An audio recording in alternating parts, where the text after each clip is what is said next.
So चलिए देखते हैं what is data modeling. So if you will see the definition, the data modeling will talk about the relationship between two or more tables. So many times what happens कि हमारे पास data है, that data is interrelated to each other. For example, if you talk about some organizations or some university, so the university may create different type of tables. एक table में they will store the records of the students.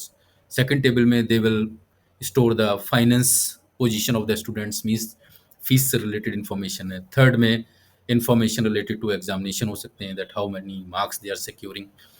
So now the question is, I want to create report जिसमें कुछ column हम first table से लेना चाहते हैं, कुछ कॉलम सेकंड कॉलम से लेना चाहते हैं, and by taking few columns from different tables I want to create a report.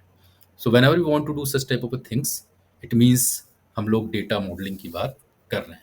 तो इसीलिए कहते हैं data modelling will talk about the relationship between two और मोर tables.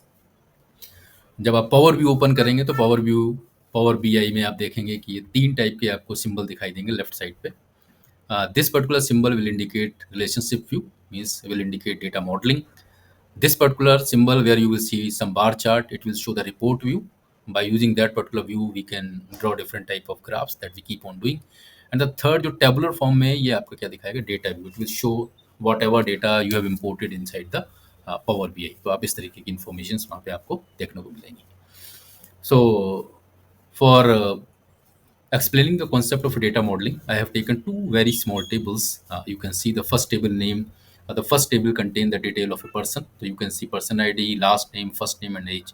So detail of the persons or detail of the customers, those who are giving different orders is there.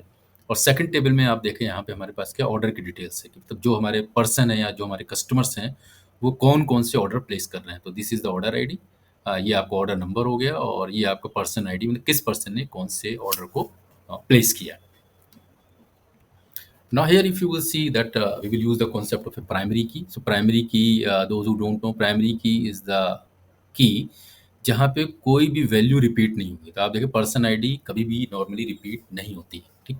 तो हम कहते हैं कि वोटर आईडी नेवर रिपीट, आधार card number, passport number, तो these all numbers will be called primary की because ये कभी भी रिपीट नहीं होती. और जब एक टेबल की प्राइमरी की किसी दूसरी टेबल में यूज़ कर ली जाए, again I'm repeating, if the primary key of a one table will be used in another table, तो दूसरी टेबल में हम इसको क्या बोल देते हैं, फॉरेन की बोल देते हैं, ठीक. तो यहाँ पे ये क्या हमारी प्राइमरी की है. सेम की जब हम दूसरी टेबल में यूज कर लें, for example here you can see, तो यहाँ पे हम इसको क्या बोल देंगे, फॉरेन की बोल देंगे. तो if you try to understand with the real life example, तो अपनी कंट्री में जो हमारा पासपोर्ट है, ठीक, जैसे ही हम उस पासपोर्ट को लेके किसी दूसरी कंट्री में चले जाते हैं तो लोग people will start calling you foreigner बोल देते हैं, ठीक. तो thing is same but the name will change. So that's why definition is, if the primary key of one table will be used in another table, then in another table it will be called foreign key. तो what is the process, how you will process all these things in power BI. तो सबसे पहला काम हमें क्या करना है, दो टेबल्स जो भी हमने आपसे डिस्कस करी, ऑर्डर डिटेल और पर्सन डिटेल, दोनों को हम लोग क्या कर लेंगे, इंपोर्ट कर देंगे. तो इस पर्टिकुलर लेक्चर में मैं थ्योरी की बात कर रहा हूँ और सेकंड लेक्चर में हम इसको सीखेंगे कि पावर बीआई में इसको कैसे एग्जीक्यूट करेंगे. और थर्ड लेक्चर में हम सीखेंगे कि once we will connected two tables, तो व्हाट टाइप ऑफ की इनसाइट वी कैन प्रोड्यूस. तो normally if you will see this particular lecture series is combined of 3 to 4 lectures. तो एक बार जब हमारा डेटा इंपोर्ट हो जाएगा, ठीक, तो इंपोर्ट करने के बाद हम इसको क्या कर देंगे, लोड कर देंगे, ठीक. तो you can see will simply click on load button, हमारा डेटा लोड हो जाएगा. जैसे ही हमारा डेटा लोड हो जाएगा और आप जैसे ही इस पर्टिकुलर सिंबल पे क्लिक करेंगे, तो हमने आपको पहले ही बताया ये सिंबल यूज़ होता है to see the data modelling between the two tables. तो आप देखेंगे इस टाइप की रिलेशनशिप ऑटोमेटिकली स्टैब्लिश हो जाएगी. तो वन ये दिखा रहा है one, and here you will see asterisks means many. तो that's why one to many relationship exist हो जाएगी इन दोनों टेबल के बीच.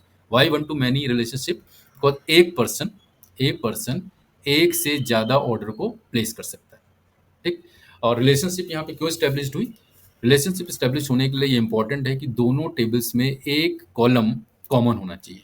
तो यहाँ पे देखिए पर्सन आईडी यहाँ पे भी है और पर्सन आईडी यहाँ पे भी है, ठीक है. इसलिए इनके बीच रिलेशनशिप ऑटोमेटिकली स्टैब्लिश्ड हो गया, correct. So that is the one to many relationship which will indicate one person can have many orders. इस तरीके से हम लोग ईजिली पावर बीआई में रिलेशनशिप इस्टेब्लिश कर सकते हैं। एक बार जब रिलेशनशिप इस्टेब्लिश हो जाएगा तो we can get different type of insight from our data model. किस टाइप के, for example I want to understand customer order analysis, कि कौन सा कस्टमर कितने ऑर्डर्स प्लेस कर रहा है। ठीक, तो you can see the person ID I am taking from the different tables and the number of orders we are taking from different tables. So we can get such type of wonderful information. You can see that we can get demographic insight also. हम लोग सीखेंगे कैसे इस तरीके के wonderful charts और की insight we can get from the combination of two tables. So I hope you people have like that particular lecture. बहुत इंपॉर्टेंट कॉन्सेप्ट है, प्लीज़ वीडियो मिस मत करिएगा। एंड बड़ी मुश्किल से बनते हैं, please do subscribe and like the channel. और नेक्स्ट वीडियो में रेडी रहिए कि कैसे इस कॉन्सेप्ट को पावर बीआई में इम्प्लीमेंट करेंगे। So thank you so much.